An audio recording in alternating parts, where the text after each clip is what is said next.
Hey, Snow. Hey, MJ. Well, it's Sunday morning, and that little boy Liam was released in Texas. The one, you saw the picture with the kid with a little bunny hat. Yeah, I thought it was like a Lilo and Stitch hat or something. I mean, that's besides the point, but he's adorable. Yeah, well, he got released, which is good. But if they had to release him, why were they even detained in the first place? To fuck with people? Yeah. To show authoritarianism? That's the only thing I can figure out. To make it a pain in the ass for people to have to fucking drive all the way to Texas to pick up loved ones and bring them back to where they are allowed to be. Yeah, and it's all about, it's all about the numbers. It's all about rounding people up so they can make the bonus. It's not about, are they here illegally or not? Like that one nasty ass fucking ICE agent says when he's bragging in the videotape, I make over $200,000 a year because he rounds up so many people. Like, guts to get his numbers. Yeah. And we went to a candlelight vigil for Alex Peretti last night here in Kingman at the Democratic headquarters. And we have to disagree with their messaging because there was somebody there that was saying, oh, well, it's time to honor the memory of Renee and Alex. And how do you think Renee and Alex would want us to react? Do you think they want us to react with just peaceful kumbaya thoughts and prayers?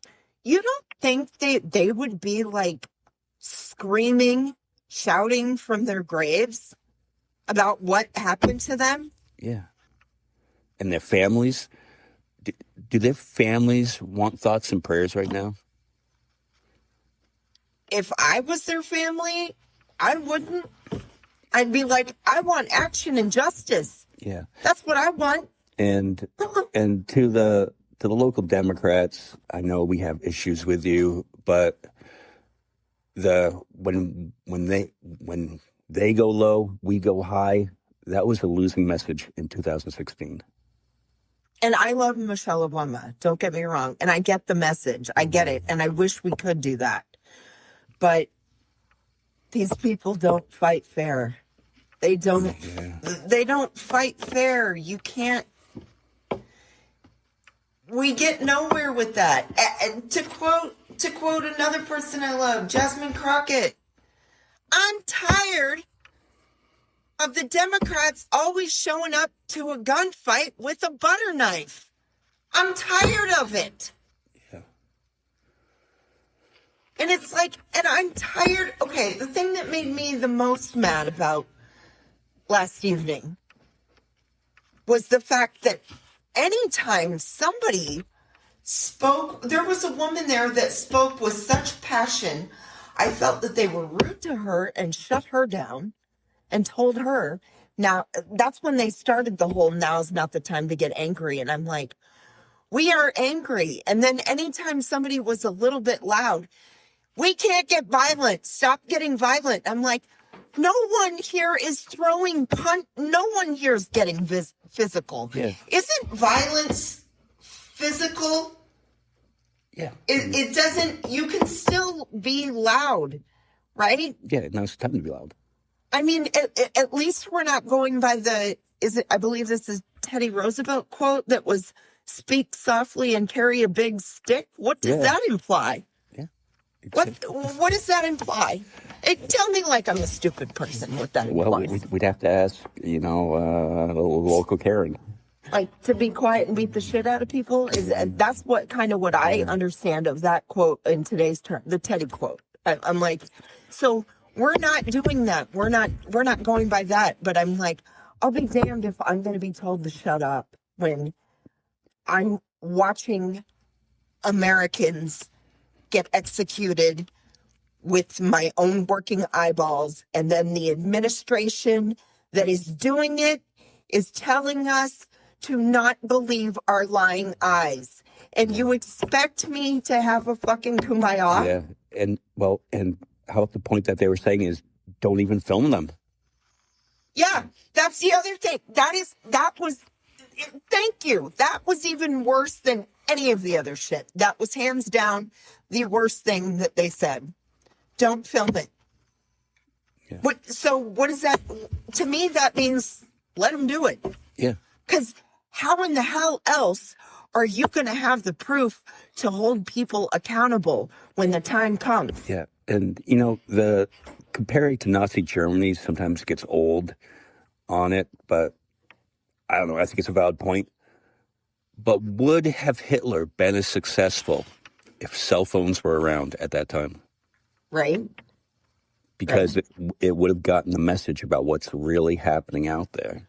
Yeah. And hey, I partially agree with them on we can't compare stuff to Nazi Germany you know what? You're right, because it isn't just that. There are elements of that. There are elements of Mussolini and his black shirts. There are elements of the KKK in this. There are elements of the Confederacy in this. So I prefer to say that you're right. The Trump administration, they're not Nazis and they're not the Gestapo. They are a combination of many and different forms of authoritarianism, dictatorship, and fascism. And oppression. And yes, of course, oppression. Like, they are elements of all of them combined. How do you think they learned all the things to do? Right. You're taking a little bit elements of all the other things and mixing it together, and you have what you have now. Right. Some of us learn from history as to not repeat. Some other people learn from history for lessons and pointers. And how to make it better and more efficient. He is all about making things great, right? Yeah. So is that what he's doing now? Making authoritarianism great again? Yeah. So we're recording this intro because we had two great guests on and we didn't do a proper introduction last night. Your fault. And Rod and Karen from The Black Guy Who Tips. It was just that we just got right into the conversation and it was seamless. They are fun. They are funny.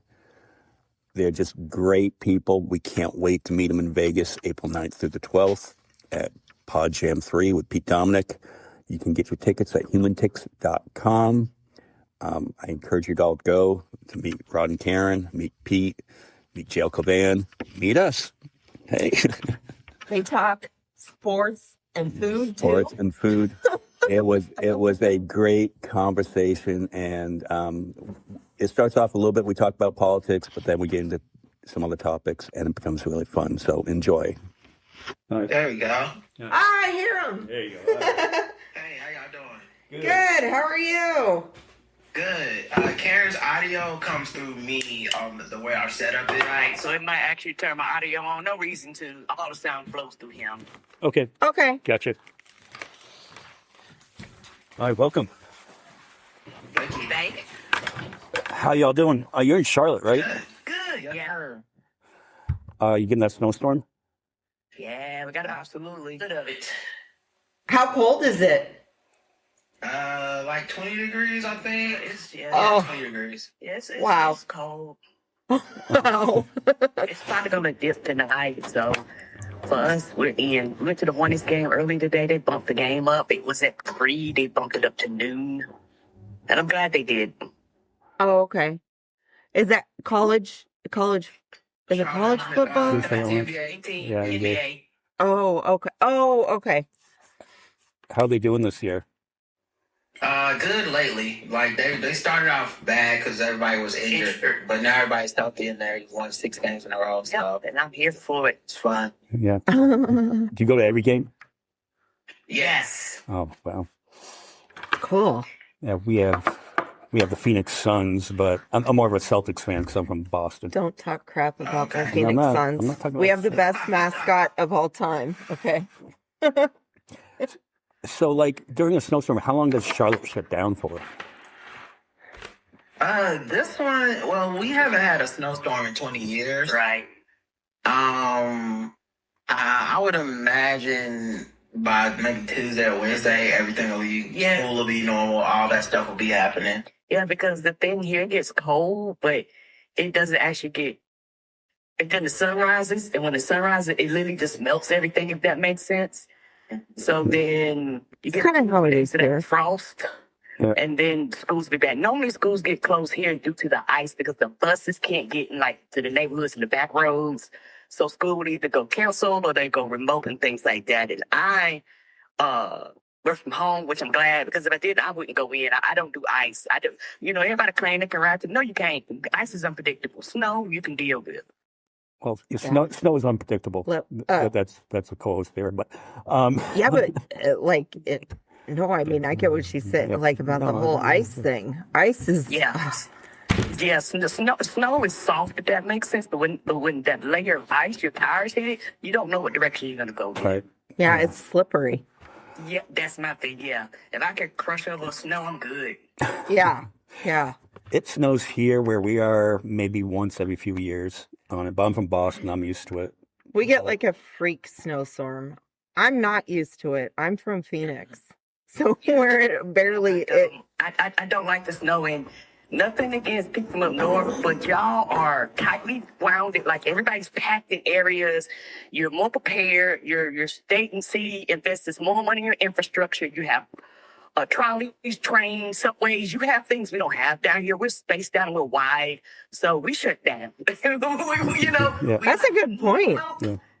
That's a good point about the tightness. tightness. Because we're wide, we're very spread out here. So, if they could plow other than the major roads, we would function too.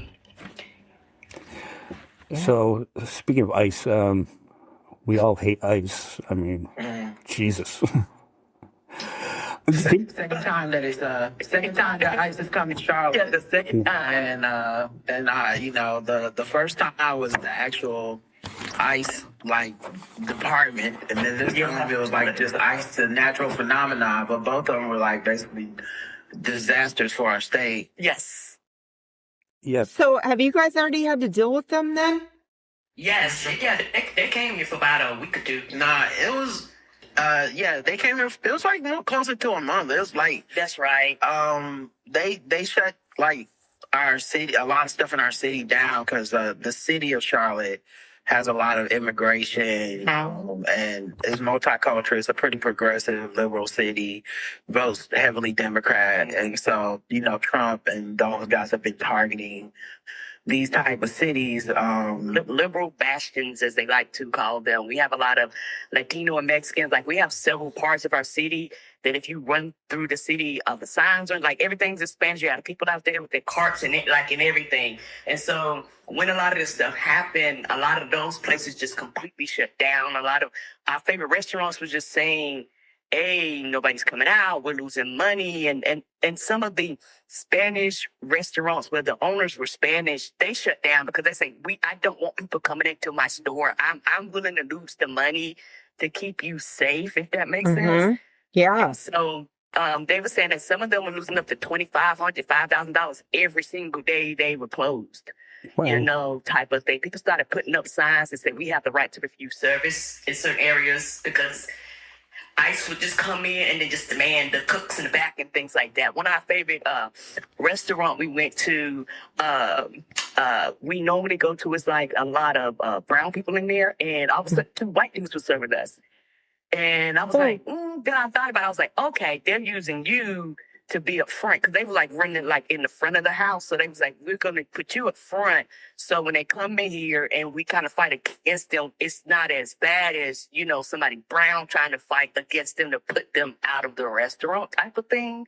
I was like, oh, they kind of using you as a shield. I was like, this is, in my opinion, this is how it should be. We all need to work together as a collective group because we're all being directly impacted by what they do, regardless of if you you might not feel it directly, but you're going to feel it indirectly. Your family, friends, loved ones, they're going to talk about school board. They were actually doing things here where for the schools, some parents were opting to take children home so that their children, so that when the parents come pick them up, ICE wouldn't pick up the parents. So they were like, oh, I'll take your kids home. And then they would just drive the children home. And so those are the things, like a lot of people, if ICE hadn't been in their cities, they really don't understand the impact that ICE is actually doing. And ours isn't as bad as Minnesota and things like that, where they're shooting and they're killing, people that are protesting.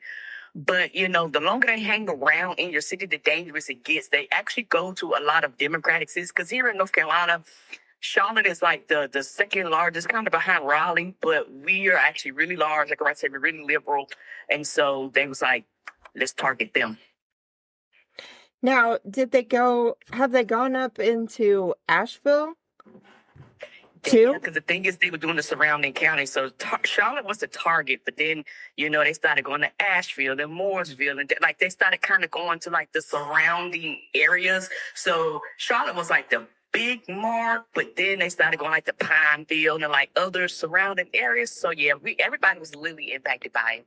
Yeah, because I'm asking that because, it makes sense that the metropolitan areas are more liberal, and then I'm just like thinking about it with regards to our own state, if they're going to actually, because they're already in Phoenix now. I guess they showed up and I've heard that they're going into Phoenix and Tucson, and those are like our two biggest cities, and they're both. Right.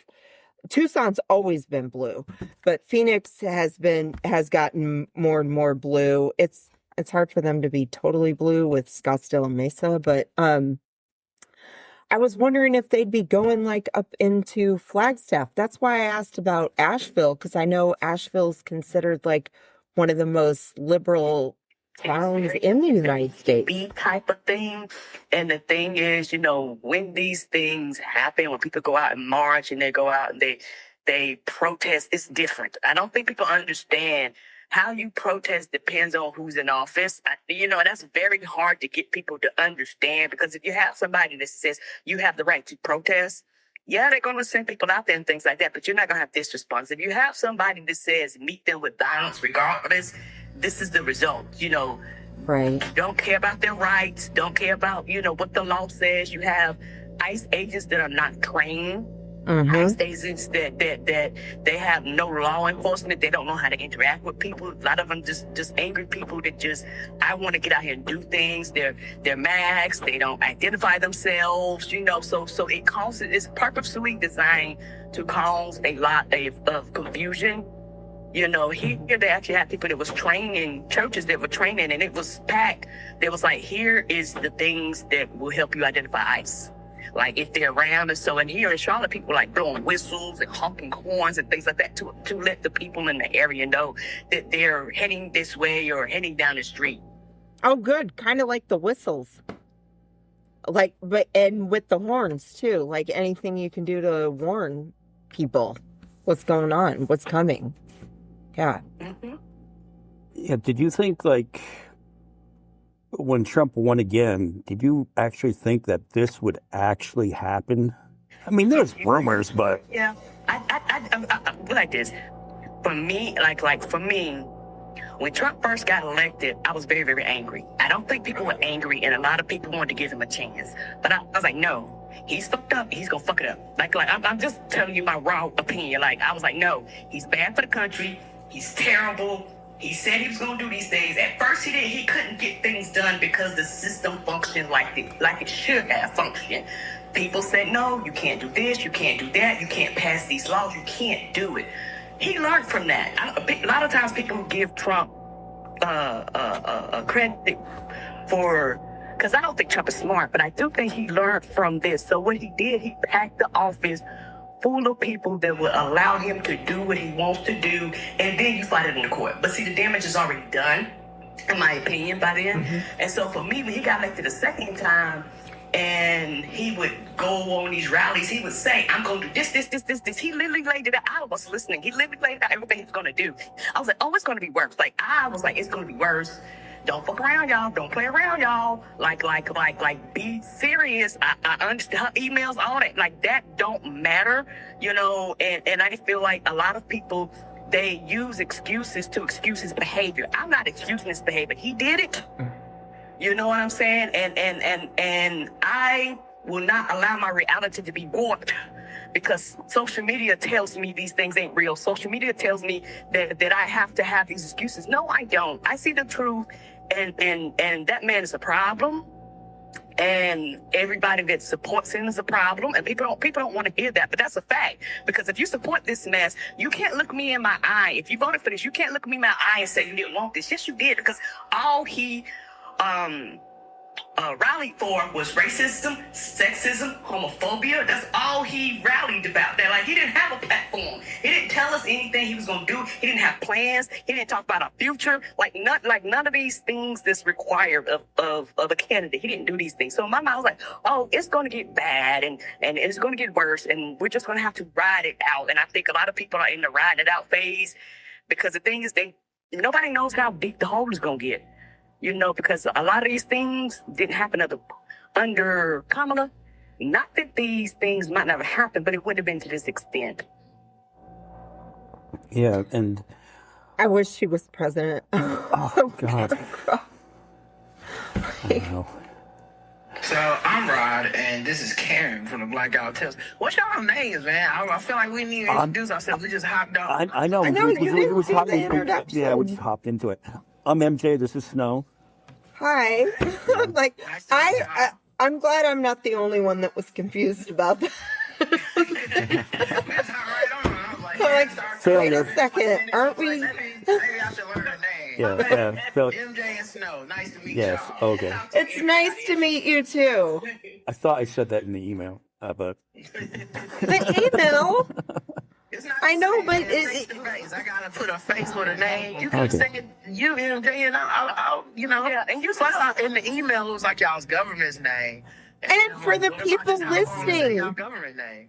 And for the people listening, we're supposed to Hey, supposed to announce that. all right. Well, I haven't been doing this as long as you have. You know, how long have you been doing your We're podcast? supposed to fake it till we make it. Gosh. It's all good. Let's pile on MJ here. It'll make for a good show. All right. Why the Black Guy Who Tips? Why is that the name of the podcast? So I had a blog when I was before podcasting, before anything. I used to write a blog based on some emails I was sending my friends from college, and the emails would just be like, 5 random things I thought about, a rap I wrote, whatever. And so they were like, you should start a blog. And I was a waiter at the time, and I really resented the idea that people have where they're like, black people don't tip, black people don't tip. And it's a much more elaborate, like, explanation for all that stuff that I believe. But it was just, I was like, well, can you just not say that? Because kind of racist is not necessarily true. No. And I was like, if you know me, you know I tip. I over tip. I was a waiter, always over tip. I was a waiter so long that I over tip just off of that. Like, I know what that labor's like, and when you do that work, it's like you really respect that work a little bit more. And so I was like, maybe people can at least say, if they say I know that I tip, then they can stop saying all black people don't tip. And that was really the impetus of it. And so then when I started the podcast, the plan was for me and Karen to do it together. But as you could not tell from the beginning of this podcast, And I tell you, he tricked me into it. well, yeah, like she was like, I don't even know if I would be good at it. I was like, what is this podcast thing? What is this? Well, you knew what a podcast was because we had listened to the podcast, but she was like, I don't know if I would be good at it. And if I'm not good at it, you can replace me. Yes. And so I was like, okay, maybe I would have called it the Rod and Karen Show. Probably wouldn't have took off, but so I was like, I'll just call it the Blackout Tips, like it's still just my blog. And you're just on it hanging out. Yeah. But obviously my intent was to never do an episode without her. See, that's the part. And, That's the part I didn't know. And the thing is, the litmus test is when you click on the show and you hear my voice, you're normally surprised because you normally think you're going to hear just his voice, if that makes sense. I think a lot of people assume a lot of stuff from the title, but honestly, it's been kind of a godsend because if you listen to the show, and get past your misperceptions or maybe accurate perception of the title, Right. I think a lot of, and even just the fact that it's humorous, I don't think a lot of times people end up loving it, and we kind of need that kind of listener. We don't need a flash judgment as listener. We need some thoughtful, let's hear them out type of listeners where they can listen and go like, oh, this is a thoughtful podcast, and I want to hear them give fully fleshed out thoughts instead of just like snap judgments and sound bites. So I think it worked out. But yeah, that's where the title came from. And what was your goal when you first started the podcast? Was it to talk politics or was it to talk about everything? You can listen to our first episode, the Love Cast. Now, I want to say the first sentence is something like, we're not going to talk politics. We're not going to talk, we just want to hang out. It was just so stupid. And we should have known we were going to be dedicated because we recorded like the first show like 3 or 4 times. Yeah, that was all kinds of technical errors to get that first show out 16 years ago. So, but yeah, that was not the plan. We were just trying to talk pop culture, have fun, and I think the more we did it, the more it just kind of turned into its own thing. Yeah. With us, our podcast, we started during COVID and we had nothing to do, obviously, and we live in Kingman, Arizona, so there's really nothing to do. So we wanted to do our podcast and be like, base it like off the old Loveline radio show and do like a relationship advice podcast by 2 people that are in their, late 40s who Now we're in our singles. Yeah, we're single. So who are we to give relationship advice? But we thought it would be a funny concept. But as we were ready to launch and we got in the equipment to do it, George Floyd happened. And we could not talk about that. Right. Yeah, you couldn't ignore it. And and it just progressed from there. It was just like every week it was something else. And we have gotten off the topic of politics from time to time, but it just... That was probably during the Biden administration, Yeah, and then now that we're back in this garbage, you can't not talk about it. I mean, Was Reality Redemption always the title? Like, Yeah. even when it was going to be an advice show? Yeah. yeah, Well, we did everything because at I the know it time... doesn't sound like a dating one. Yeah. Well, at the time it was like, everything was fake news. So we were just like, what's the opposite of fake? Reality, okay? And we were like, everyone needs redemption. Yes. Everyone redemption. should Redemption in get dating redemption. and everything else. And in I think life. that's how we came up with it. Yeah. And we were just like, oh, it sort of sounds catchy. You know what I mean? It does, And yeah. Reality Bites was already taken, Yeah. right? Mm.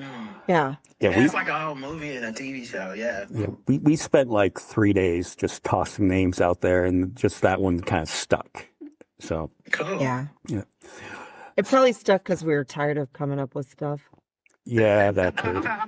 Well- How did y'all meet? Did y'all meet through COVID and then decide to start podcasting? Or did y'all Here's the funny thing. It was, we met around Like the 2016 10 years ago. around the 2016 election cycle. Mm. And we met on a dating app, but then we met and we were hiking in the mountains outside of Kingman, and we realized we both had the same last name, and we're like, no, we can't risk it. So, and we just became really We good can friends. be related. Yeah. And like, no. Oh, that's hilarious. Different line, but That's hilarious. Yeah, but we became really good friends, and we were watching the first Republican debate over at my house when all 16 of them were up there. Oh. And we called it. We like, Trump's going to win this. Trump's going to. We named it. Like, I was like, they're going to push Bernie out. Hillary's going to get the nomination. And Trump. But at the time, we were like, but Hillary's going to kick his ass. And, Everyone thought she was. Boy, were we wrong. yeah. I feel like, well, it's two things, right? One, she won the popular vote, so like she did win, but she, Mhm. but obviously, those three states she lost, by I forget how many thousands it was, but I think one of the reasons she lost is because so many people thought she was gonna win. Like it's such a weird thing because it felt like people were feeling like, well, she don't need my vote, so I'm gonna be the person that doesn't vote for her. Then when she wins, I'm gonna say, I'm not like the rest of you. You guys voted for her and I didn't, so I'm gonna get a complaint. And then she lost, and everybody's like, oh fuck, I should have voted for her. Yeah, they wanted to boast and take the credit, without actually putting in the work. And voting is a right. Voting is a right that a lot of people died for. And so it's like here in America we had that freedom, so you use it. It's actually very powerful because if it wasn't that so powerful, why are they fighting so hard to take it out your hand and make all these rules and laws to make it where you don't qualify or just randomly boot people off the list where you have to check every other year to see if you were one of the random folks that got kicked off the list if your vote wasn't that important. Exactly. And you just described my father. The whole, I thought Hillary was going to win, so I wasn't going to vote for her. Like, I had several arguments with him. I still do to this day. I had a friend that I knew from California who had a big podcast at the time, and he was like, "Oh, she's got to earn my vote, or she's gonna lose." And he would have co-hosts on there who were like, "Hey man, it's a big platform, and we should be encouraging people to vote." And whenever she did something that kind of moved towards what the thing, like he set these goalposts, right? She'd have a policy that would pass that goalpost, and then kind of move it more to like, well, no. What I really mean is, and then she ended up losing. And he was devastated. His podcast co-hosts were like, they were crying that night because they watched the election live. And then they just stopped doing the podcast, because I think it was almost embarrassing to some extent to have to revisit all of his listeners and be like, I was one of the people who was like kind of nagging her the whole way, and they kind of expected her to win, so that I still have this like thing on the back end of like, yeah, but I held out. And now that she lost, people were mad. And, people didn't want to listen. People didn't want to pay for it anymore. Right. Because they felt like he was kind of part of the problem since he never came around to say he could support her. So it's just, it was very, very fraught time. And I think the re-election of Trump is just kind of a lot of our worst nightmares because you almost just hope people would learn from 4 years of Trump. And you're hoping that Biden was a sign of, okay, so we learned Trump is bad, and Biden was not many people's first choice. But the fact that we all could rally around that and go, he doesn't have to be my first choice. I just would like to not live in Trump world. It felt like maybe we were coming together, and then bam. 2024 happens, and it's like, man, the people they still haven't truly taken that lesson to heart. They haven't. Voting here in America, I've always felt like it is a big group project, like a humongous group project. And I hate group projects because the group projects, you're going to have people out there going above and beyond. They're going to know everything they're supposed to do. In fact, they're going to know what you're supposed to do. They're going to actually try to encourage you to actually participate and do your part so that everybody can get an A. And then you have people that don't want to do anything, but they want to ride the wave and take credit for whatever the grade is. But yet, when you fail, they don't want to take no credit for not participating and doing their part to cause the F. Yeah. I mean, like, Biden, going back to the Biden thing, like, he was my fifth choice, but when he won, I was like, never in my life have I been more relieved by my fifth choice winning, just so we don't have that. We did we did the podcast the day they announced that Biden had won. It was on a Saturday. We were recording an episode. We popped a bottle of champagne and we're like, thank God we're never going to have to talk about Trump again. And here we are. Man. Yeah, and different times, fam. very, very different times. And, you know, for me, it's just one of those things where people don't understand. Normalcy is being able to wake up and not worry about, is our president going to start a war? Is our president going to send ICE to attack our people? When Brian was in office, I wake up days and not know what the fuck he's doing and would not care. I would know his cabinet's doing their job. Everybody's doing their job. Everything is functioning like normal. And the thing is, I was like, do y'all not remember the stress? I remember going up to the election. I was like, do y'all not remember the stress and waking up every day and the anxiety and things like that? Like, put like this. I realized for me personally, I was livid when he won the first time. I was livid because for the first time in my life, like I understand racism and all these things exist, but sometimes certain things have to be real for you for them to sink in, no matter what your ancestors and people have told you. But for the first time in my life, I felt like my country had turned its back on me. Okay, so I was very hurt and very distraught because a lot of people looked me in my face and told me, yeah, but then they didn't do their part, and I think that's the thing that was most devastating to me. So I went through my mourning process. I think this second time is a lot of people's going through their mourning process because they didn't take the first time that seriously. Because my thing is when we were going through the election with Donald Trump and Kamala, everybody was talking about everything but fuck Donald Trump.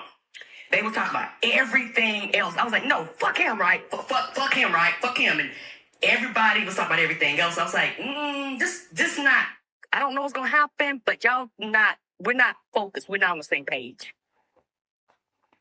Yeah, I mean, it's crazy, and we really do need to do better at electing officials. And speaking of which, I know I learned about you by our good friend Jael Covan. Yeah. How did you get introduced to him? Love JL. Yeah, Jael's the best. Did you ask question that again? Yeah, how did you meet him? We have a mutual friend, comedian Chris Lambert. And Chris Lambert has a podcast called The Mundane Festival.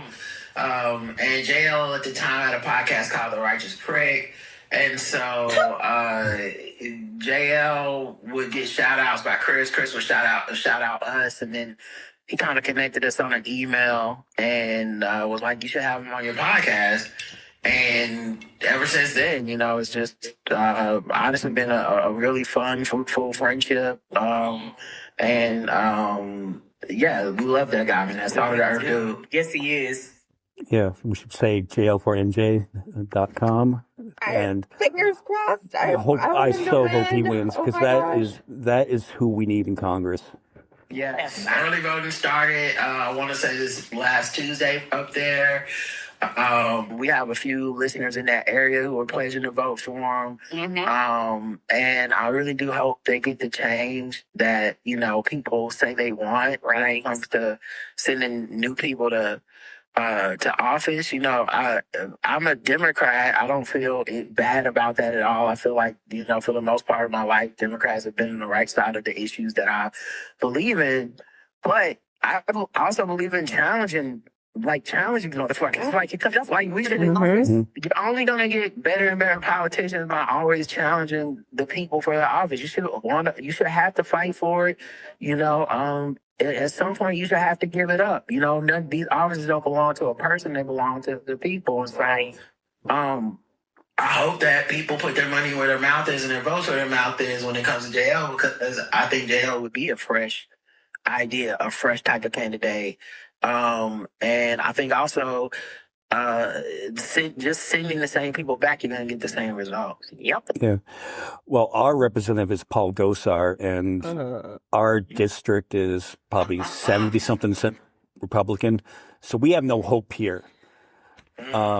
But that's why we fully back JL, because I'm like, well, we can't change our seat, but maybe we can help flip a seat somewhere else. Well, not even flip a seat. I think that it's already Democrat there, but a better candidate.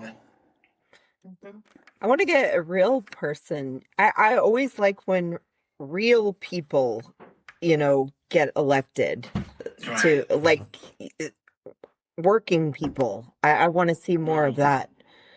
Yeah. Yeah. And JL introduced you to Pete Dominick. Yeah, yeah. JL cross-pollinated us. The funny story is, Peter asked me to be on the podcast maybe a year or so ago. And I was like, sure, let's do it. And I don't know if he just forgot, got his wire crossed, whatever. He was traveling, had to cancel at the last minute. But something happened and it fell through the cracks. And then I was like, no problem. We'll get back whenever you feel like it. And then I don't know if he forgot or just he felt awkward about it. So then we never reconnected for a minute. And then last year, JL hit him up about us doing Pod Jam 3. And, Pete was like, oh man, I'm so sorry. I was like, dude, I promise you it's not a big deal. Let's work together. And so we had on our show. It was very fun. Our first time having him on our show this year. Yes.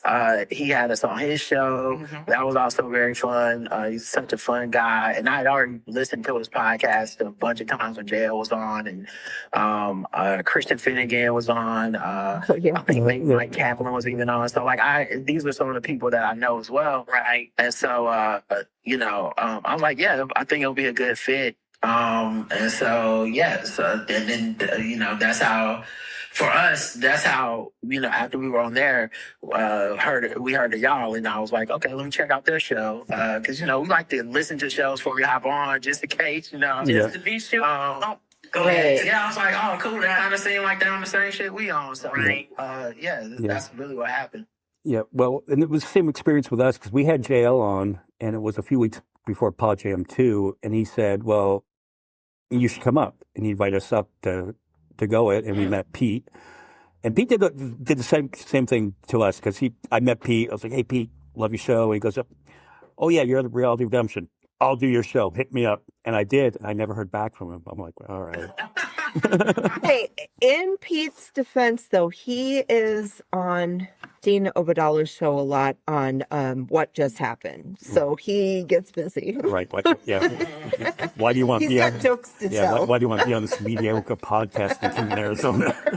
How much big audiences out I there? always feel kind of bad when that happens because a lot of times I know a follow-up email or something would they'll just be like, oh yeah, man, my bad about that, and then we'll work it out. But I've done this myself, 16 years in podcasting. I've done that so many times where I shoot the first email, don't get a response. I'm like, they must probably secretly hate me. That's just my fault. None of that is true. I should have never believed them when they said they wanted to be on the show. Everyone says that, it's all in my head. But I feel your pain. Anyway, I've done that the same way, man. Yeah, it's like you're doing the same thing. I'm just like, yeah, he got really busy with Dean. That's why he couldn't do our show, We'll definitely talk to him about it at Pod Jam 3. so that I feel better, right? You should just pop up on him with one of those portable mics like they have on TikTok and just you said you'd be on a podcast. Well, it's live right now. Hey, how you doing? I'm MJ. Yeah. This is Snow. We ready to talk to you. Oh, we could be like the Good Lions. No, I could top that because Where they going? I follow him on Patreon and he does group hangouts. So I should just pop on there and say, hey, remember me, Pete? You should just come on screen and then do that. This meeting is being recorded. All right, man. So I'm starting the podcast right now, Pete. Although it is, doing podcasting, it is amazing who you can get on if you just ask. And that happened with JL. And we're just like, we saw his Trump impressions, watched his Trump special, and we're just like, hey, let's just ask. And he said, yeah, of course. We're like, really? Like, whoa. And then I was listening to Pete, and he had John Fugelsang on, and he was talking about his book, Separation of Church and Hate. And I shot John Fugelsang an email, not expecting to get a response at all. John reached back and said, yeah, sure, I'll do it. I'm like, and Snow is a huge fan of John. And I'm like, huge. I'm usually like, I can't talk right now. I got to go listen to my boyfriend. That's what I tell John Fugelsang. So I shoot Snow a text and be like, guess who just agreed to do the podcast? And she's like, who? And she's like, no. I'm like, no way. I need to see the proof of this. There's no way. But it was scary when he was on. I was so nervous. I couldn't even think straight. I'm like, I don't even know what to do because his face is on the screen. I'm like, I don't know how to talk to you. All right, so I need more practice. Speaking of Pod Jam 3, we should promote that because we bought our tickets this week. Yeah. on it, and I think it's April 9th through the 12th. Is that correct? Yes, that's correct. Yeah. Okay.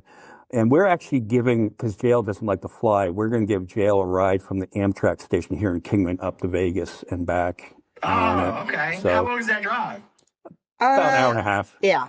Okay, that's not bad. Yeah. And so, number one, what to expect from Pod Jam.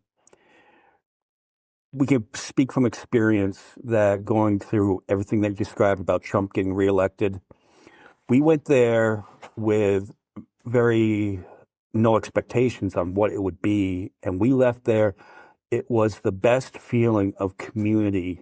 And you were just, you walked into the conference room where they were doing their shows, and you just felt this energy like, these are my people. And, Which we needed because Yeah. we live in Gosar's district. yeah, and it was a great experience overall. It was so awesome. Everybody is awesome. Everybody's friendly. The after party, if you go to that, was such a blast. I mean, this time of my life. And, you know, funny story about that, though. We're giving JL a ride back to the hotel, Oh. and we get an Uber, and we talked to him before, and he said, did De Niro, but he's like, no, I'm not doing De Niro on your show. Okay, I'm not good. I'm not experienced at it. And we had a few cocktails at the after party, and Snow on the way back. You know, JL's in the front seat, of course, because he's a big guy. Yeah. Went back, and she goes, do De Niro. I'm not gonna do it. Do it. Do it. Finally, I'm relentless. we're- I know it's a we're pulling into the bad hotel. flaw. We're pulling into the hotel parking lot. We're about to get out of the Uber. He starts doing De Niro. And it's so much that the Uber driver is laughing. And he got into the mode. He clicked in, and he's just doing De Niro quotes from Meet the Parents the whole walk up until the elevator. And I was like, I knew that you could do it just as good and you weren't going to be rusty. Those were all lies anyway. And it was true. Like, he did it fantastic. But, He truly has a gift. but you're going to have a fantastic time. And he has a very high bar for himself. So like, you know, like he's done Trump so much that I'm sure he's probably upset at some of the impressions that he's gotten a bit rusty with. But he's also done a bunch of new impressions of all these political people that he wasn't doing before. Yeah. But sometimes I'll talk to him and you can hear him like find it. You know, we had an episode where he was on and he stumbled into his Punisher John Bernthal impression. And I mean, it was just a conversation, but it was killing us by the end of the episode. Like, the only thing I wanted to hear was JL do more John Bernthal Punisher stuff, and it was like watching the artist paint something in front of you, where you're just like, oh wait, you're finding it. Oh, you found your group. Okay, that's just John Bernthal. You became John Bernthal, and now you're doing my podcast, The Punisher. Man, this is so. I feel like the person in the front row getting to watch their favorite comic. Yeah, he's hands down the most underrated impressionist of in my vote. I'm like, Yeah. he's fantastic. He can do it anywhere. I think the impressionist thing, part of that is because of him, right? Because he refuses to just be like an impressionist. Because I feel like JL could have. I mean, I don't think I'm telling out of school. He could have had an easier path to success if he had a little less like morality and ethics and standards and stuff. All right. Yeah. Like, yeah, if he was just like the guy who does 27 impressions, and never gave us any opinion on politics, never kept it real about anything, never made a joke that, was even close to edgy, I feel like he'd just be on TV by now, but he's chosen to live his life a very open and honest way that is very public, so I feel like he pays a cost, right? He has an opinion on other comedians, stuff that comedians normally don't do because they're afraid of the backlash, and he's kind of chosen to do that. Yeah. Like before we were introduced to JL, we saw Shane Gillis' special, and he did a great Trump impression. But now after, listening to JL, you're like, oh, nobody is as No good. one's as good. And you're like, you watch SNL, and you're like, this guy isn't even funny. Why isn't JL on SNL? I know. I'm like, why isn't JL doing this impersonation? Like that, it should not be. I don't even know the guy's name. What's the guy's name that does him on SNL? He replaced Alec Baldwin. That's all I know. Yeah, that's all I know too. I'm like the new Alec Baldwin dude. Yeah. Nah, JL's he's got a gift, man. He does. So you've never been to Vegas before? No, this will be our first time. I understand what happens there stays there. I also understand that it's very expensive now. Yeah, that's what everybody says. It's very, Very So maybe that's what they expensive. mean is you lose all your money and you stay there. That you just live there forever. But Yeah. we don't gamble. Do you gamble? No, not. I mean, the only gambling I've ever done is like sports app gambling.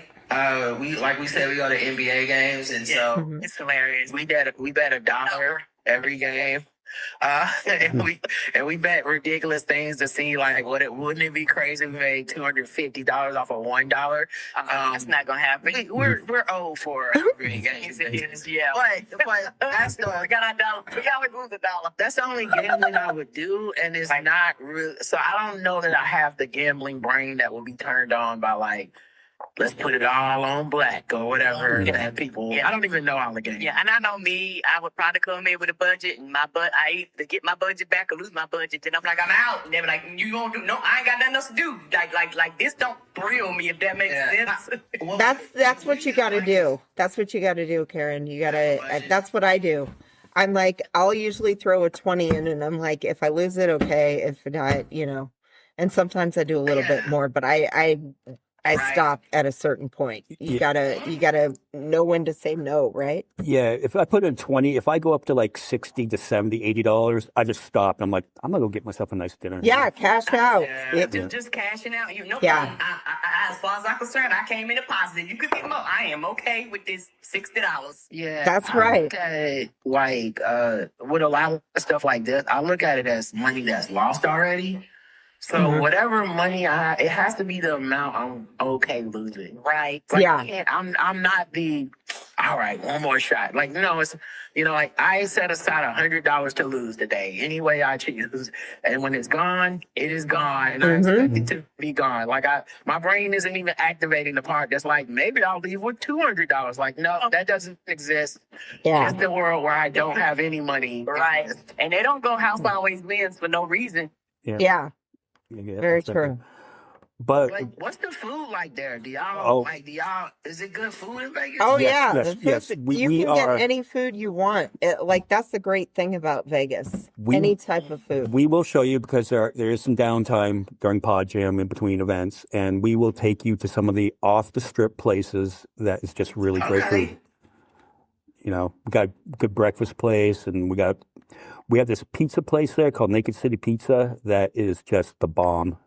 All right, that's what I'm talking. I'm looking more forward to that than gambling. Yeah, me too. And pizza is my favorite food. Breakfast pizza, lunch pizza, dinner pizza. Oh, wait, Yeah, wait pizza's till you always try this good. one. Speed of food, do either of you cook? I cook a lot. Roger, Terry can cook, but I end up doing like 95% of the cooking in the house. I can cook. One of the few things that kicks my butt is rice. I love rice. Rice is light and fresh. I always look at this rice like, if you don't hurry up and boil, what is we doing here? So I'm like, The instructions are on the side, guys. yeah. The rice is the least one to be complicated with. What's your best dish? My best dish. I don't know, Karen. Do you have a? Oh wait, I already know. What? Shrimp tomatillo. Yes. That is my favorite thing for you to make. Yeah. It's they take the green tomatillo, like tomato type things from the grocery store. It's some shrimp. There's some this Mexican tortilla cheese. I think is how you pronounce it. Cojita. Yeah. Cojita, there you Yeah. go. I put that in there. Different spices and stuff, and Karen. It's a huge hit with Karen. You can serve it over rice or bread or whatever. So. Yeah, that's my number. It sounds good. One dish. My number 2 dish is a very simple dish, but don't ask me why. I love when he makes this dish. He take these sausages and we put them on the Just the hot dog thing? small. Oh, that's not cooking. That doesn't count, guys. I didn't do it. Yeah, it's just you know, you go to any grocery store, they have those like Italian sausages that they make or whatever. Okay. Publix has their own. I'm sure Harris Teeter. I don't know what the grocery store is out there. But anyway, you just get those, you air fry them. And then you put them on a hot dog bun, and I put slaw on them, and the slaw is also bought. Like it's not. That is not really a meal that I made. That is just ingredients from the grocery store I cooked and put together. That's when I did a little different. Well, If it tastes good, though. Right? Look, it don't miss, and it's a simple, like done in 20 minutes meal. So I do like that part of it, but I can't take any credit for that. That's you know what I mean. It's like you just. I made a bologna sandwich. Oh, I love the bologna sandwich. He took the mayonnaise, he took the mustard, he took the bread. Like, come on, man, that's not that. Hey, you made it with love. That's what's important. Yeah, Kara's an interesting person to cook for because she's very grateful. But like, it's the same amount of gratitude for like the hot dogs as it is for the shrimp tomatillo. Probably because she didn't have to do it. She's like, Right. So food, and I didn't have to do it, any of it. That makes the compliment less. It's less appealing to me. It's not. It's like is my food good? Or you just like you didn't have to cook. That's not the compliment you think it is. Well, we look forward to meeting you and with showing some good places to eat. Really quick, who you got for the Super Bowl? So we got Seattle versus New England. Man, so I hate to be such a petty ass hater, but I want Seattle to win. but it's all petty shit. Like I don't like that Robert Kraft fucks with Trump. So like on a petty level, it's just like I don't need Trump fucking feeling the vicarious win in any way. But on the football tip, I can't really lose because if they win, the quarterback went to my favorite college, UNC Chapel Hill. Okay. And when I saw him play there, I was like immediately like, oh my God, this guy's going to be a great NFL quarterback. And because it's Twitter, I was not allowed to just have an opinion and y'all, enjoy it. No. People were like, what the fuck are you talking about? That guy's going to suck. And I was like, no, Drake May is awesome. He's going to be awesome. So I've kind of found myself in the Drake May fan club as the #1 cheerleader on social media. And every time he has a good game, I'm just reposting my old tweets from like 4 years ago. Like, remember when I told y'all and you thought I was stupid? Well, really, you guys are the dumb ones. Are you not? So if he wins the Super Bowl, best believe I'm re-upping those tweets and finding every single person who has some shit to say. Yes. So I can be like, oh, you told me that the boy wasn't good. Yes, I love it.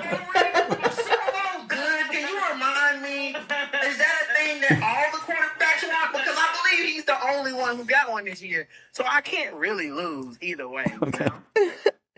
Well, and Snow has to root for. I have to root for the Patriots because I'm a 49ers fan and the Seahawks are in my division. So even though I think that the Seahawks are going to totally wipe them out. I mean, the Seahawks are good. When the Seahawks kicked the crap out of the 49ers the first time, I was like, the Seahawks are going to win the Super Bowl. They're gonna win the Super Bowl. That's what I was like. 49ers team, man, that 49ers team is overachieved so much, man. Like everyone's basically injured except Christian McCaffrey, which is like the opposite luck that Carolina always has. Right? Yeah. It's like everyone was healthy and he would be hurt. We were like, well, shit, this team's not going anywhere without Christian. We'll see you guys next year. And then he gets there. He's the healthiest guy on the team, and now everybody's like, oh. So, but man, what an overachieving team you guys had. Like Brock Purdy hurt most of the season. You guys had Mac Jones is going to get, or I think it's the last name is Jones, but he's gonna end up getting paid, that quarterback, because Shanahan was coaching him, man. Like, yeah, y'all have a hell of a team there. They could not get past that Seahawks defense, though. It's real good. I was watching it like with my mouth open. I'm like, how can they not get past at least once time? Not even once. Like what? They shut them down every time. I'm like, their defense. You got to hand it to them. Even if you don't like the team, you have to be like, yeah, but hey, come on, give credit. They're good as hell. Yeah, They're good as hell. And then their quarterback Sam Donald's been playing pretty good yeah, this season. And so the only hope you really have is that he kind of reverts and has one of those like really bad Sam Darnold games in the Super Bowl. Because obviously if you come down and throw like 3 interceptions, then they're probably losing. But yeah. I don't know, man. It's hard to see that coming this year because he just hasn't killed that team very much. When he's had a bad game, it's like, oh, he threw 1 interception and threw 1 touchdown. You need him to kind of, crap over himself to truly have a shot. Yeah. I'm excited for I'm excited for the Super Bowl though. I'm excited for the halftime show. I'm excited for all the commercials. Green Day and Bad Bunny. Especially this year. I'm like, Yeah. I hope they go full force. Halftime is. Yeah. I hope they bring I'm not a huge it. Bad Bunny fan, so this will all be like fresh and new to me for the most part. And obviously, I feel like to get on that stage and be a global superstar, he got something to show us. And from my understanding, they don't expect Trump to attend this year. So they should Even be able to better. do the full, right. They should be able to do the full fireworks and everything. Because when he attended last year for Kendrick Lamar's halftime, they had to cut all the fireworks, the pyrotechnics. And it's just like, dude, like, why are you here? No one wants you here, number one. But 2, like, and you're ruining the halftime show? Like, get over yourself. So, hopefully Bad Bunny gets to do his thing. I hope he does the whole thing in Spanish, which I think he will. Right? So I'm really excited. When I heard he was doing it, I'm like, Roger, you know how you hear about artists, you know they're big, but I've never really sat down and like listen to his music. Mm-hmm. Now I didn't understand the word of it, but I'm trying to tell you, on that new album, motherfucking goes. I think the lesson we learned here tonight is it's way more fun to not talk about the guy sitting in the office. I mean, let's talk food and sports. Yeah. Yeah, right? Thanks. Yeah, we got a segment on our show called Politics Since We Get Mad. We used to do a lot more politics talk, but we just determined like, hey man, if it's 5 minutes and that's all we can take today, that's just all we're gonna take. We're not gonna force it. That's fine too. I don't want to ruin my day every day, and then some days like we don't even really talk about it. We just talk about lesser fare or just other stuff that's happening in the world. Yeah, what was funny is Roger goes, should I drop this? And I was like, I don't think you should. Oh yeah, I was like, maybe we just stop talking about politics at all, because I mean, who the hell doesn't know what we think at this point? Right. Exactly. Good point. Who found this show and is like, I'm very surprised, still against racism. Wow. So I thought, maybe we don't even talk about it, but I think the audience finds it a bit cathartic to hear that someone else that's tuning into them and also is upset about it as they are. And then we move on to Super Bowls or whatever. We move on because we still gotta live. Yeah, well, we're very ADHD, and we just hop from topic to topic, just bam, bam, bam, bam, bam. We don't dwell on anything too long for the most part. Try not to, yeah.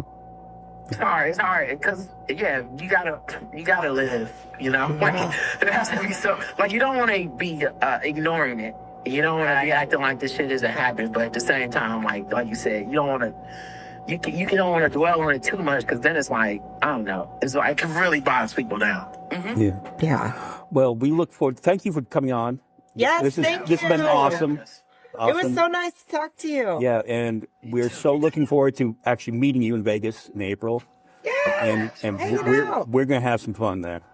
Yeah. Yes. Thank you. Okay. Looking forward to it. All right, so we'll wrap this one up, and we will see you in just a few months here. All right. All right. Bye, y'all. Good night, y'all. Bye. Bye. I like them. They're so cool.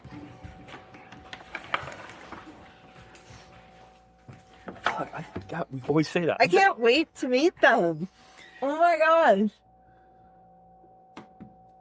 I can't believe they've been doing it for 16 years. Yeah, I know. I didn't even know fucking podcasts existed. I was gonna wait and save that when I actually meet them. I'm like, I can't believe you guys have been at this game for that long.